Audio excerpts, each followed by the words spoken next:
నుండి తాజాగా ఓ ప్రోమో విడుదలయ్యింది. ఆ ప్రోమోను కానీ మనం ఒక్కసారి చూసినట్లయితే బిగ్ బాస్ హౌస్లో 12వ వారం ఎలిమినేషన్ అయ్యి బయటకు వెళ్ళిన కంటెస్టెంట్స్ వచ్చి మళ్ళీ బిగ్ బాస్ హౌస్లో ఉన్న కంటెస్టెంట్స్ని అయితే ఎలిమినేషన్ చేయడంతో బిగ్ బాస్ హౌస్లో ఉన్న కంటెస్టెంట్స్ అందరూ కూడా కంగు తిన్నారనే చెప్పాలి. అయితే ఈ సంగతి అందరికీ తెలిసింది. అయితే ఇక ఈ విషయాన్ని పక్కన పెడితే ప్రస్తుతం టికెట్ టు ఫినాలే టాస్క్ నడుస్తూ ఉంది బిగ్ బాస్ హౌస్లో.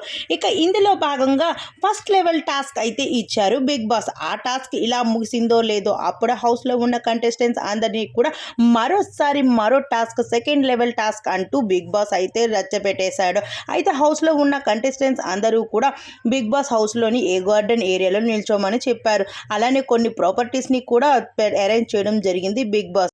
బిగ్ బాస్ ఇచ్చిన టాస్క్ ఏంటి అంటే హౌస్ మేట్స్ అందరినీ కూడా క్రికెటర్స్ లాగా వాళ్ళకి కొన్ని హెల్మెట్స్ అలానే ఒక వైట్ డ్రెస్ ఇచ్చి వేసుకోమన్నారు. అయితే వాళ్ళని కొన్ని క్రికెట్ స్టిక్స్ పెట్టి మధ్యలోని దాని చుట్టూ నిల్చోమని చెప్పారు. అవి నెంబర్స్ లాగా ఉన్నాయి. అయితే ఏ కంటెస్టెంట్ దగ్గర ఏ నెంబర్ ఆగుతుందో వాళ్ళకి ఆ నెంబర్ అయితే కౌంటింగ్ అవుతూ ఉంటుంది.